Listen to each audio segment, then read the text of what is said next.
ભરૂચ જિલ્લાના દહેજ અને દહેજ મરીન પોલીસ સ્ટેશન હદ વિસ્તારમાં દેશના પશ્ચિમ દરિયાકાંઠે આવેલ આંતરરાષ્ટ્રીય સરહદથી નજીક અને રાષ્ટ્ર સુરક્ષા દ્રષ્ટિએ અતિ સંવેદનશીલ માનવામાં આવે છે.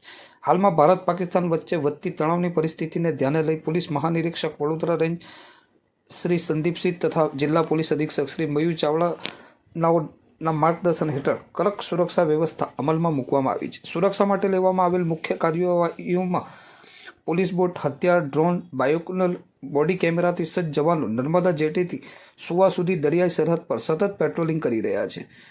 તો લુવારા, જોગેશ્વર અને દીવાદાંડી જેવી નજીકની વસાહતોમાં શંકાસ્પદ હલચલ માટે ખાસ દેખરેખ રાખી રહ્યા છે. નાગરિકોને સહયોગ માટે સંલગ્ન કરવામાં આવ્યા છે. તમામ માછીમારોને સરહદની નજીક ન જવાની ચેતવણી આપવામાં આવી છે. તેમની નૌકાઓનું રજિસ્ટ્રેશન અને ઓળખ ચિહ્નોની ચકાસણી કરવામાં આવી રહી છે. તો દહેજના ઔદ્યોગિક ક્ષેત્રમાં સીસીટીવી માધ્યમથી મોનિટરિંગ, એન્ટ્રી પોઈન્ટ્સ પર ચેકિંગ અને સુરક્ષા એસઓપીનું પાલન કરી સુરક્ષા વધુ કડક બનાવવામાં આવી છે. સુરક્ષા તમારા હાથે પણ છે અભિયાન અંતર્ગત લોકોમાં જાગૃતિ ફેલાવાઈ રહી છે અને શંકાસ્પદ પ્રવૃત્તિની જાણ પોલીસને તુરંત કરવામાં અપીલ કરવામાં આવી રહી છે. કશું પણ અપ્રત્યાશિત બન્યા મુજબ ત્વરિત કાર્યવાહી માટે ખાસ ટીમો તૈનાત કરવામાં આવી છે અને સ્થળાંતરની વ્યવસ્થાઓ પણ તૈયાર રાખવામાં આવેલી છે. તો જાહેર અપીલ કરી કોઈ પણ શંકાસ્પદ વ્યક્તિ, વાહન અથવા પ્રવૃત્તિ નજર પડે તો નજીકના પોલીસ સ્ટેશન અથવા કંટ્રોલ રૂમ પર તાત્કાલિક જાણ કરો. સચેતતા રાષ્ટ્ર સુરક્ષામાં મહત્વપૂર્ણ ફાળો આપી શકે છે તેમ જણાવવામાં આવ્યું છે.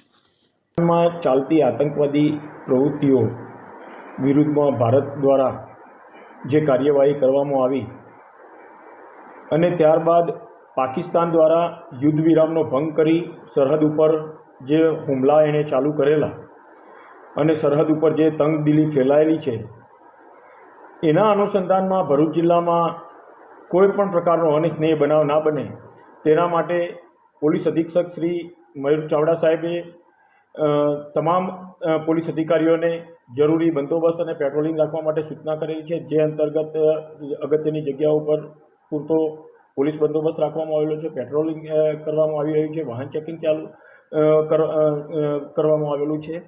સાથોસાથ ભરૂચ જિલ્લો જે દરિયાકાંઠે આવેલો છે, દરિયાકાંઠે જે ગામ આવેલા છે અને એમાં પણ દહેજ ગામમાં જ્યાં મોટી ઔદ્યોગિક વસાહતો આવેલી છે, ઔદ્યોગિક એકમો આવેલા છે, વાઇટલ ઇન્સ્ટોલેશન્સ આવેલા છે, તે વિસ્તારમાં દરિયાકાંઠે તથા દરિયાની અંદર સઘન પેટ્રોલિંગ ચાલુ કરવામાં આવેલું છે. દરિયાની અંદર પેટ્રોલિંગ કરવા માટે બોટ રિક્વિઝિટ કરવામાં આવેલી છે, ડ્રોન કેમેરાનો પણ ઉપયોગ કરવામાં આવી રહેલો છે અને આજુબાજુના કાંઠા વિસ્તારના ગામડાના માછીમારો તથા આગેવાનોનો સંપર્ક કરવામાં આવી રહ્યો છે. એમને કોઈ અફવામાં નહીં દોરાવવા માટે પણ એમને સમજ કરવામાં આવી રહી છે. કોઈ પણ શંકાસ્પદ ગતિવિધિ જણાય તો તાત્કાલિક પોલીસને જાણ કરવા માટે પણ સમજ કરવામાં આવી રહી છે. આ રીતે તકેદારીના પૂરતા પગલાં ભરૂચ પોલીસ દ્વારા લેવામાં આવી રહ્યા છે. સાથોસાથ સોશિયલ મીડિયામાં પણ કોઈ ખોટી અફવાઓ કોઈ ફેલાવતું હોય, કંઈ ખોટી પોસ્ટ મૂકતું હોય તો એ બાબતે પણ સોશિયલ મીડિયામાં ઉપર પણ સાયબર ક્રાઇમ દ્વારા પૂરતી બાદ નજર રાખવામાં આવી રહેલી છે.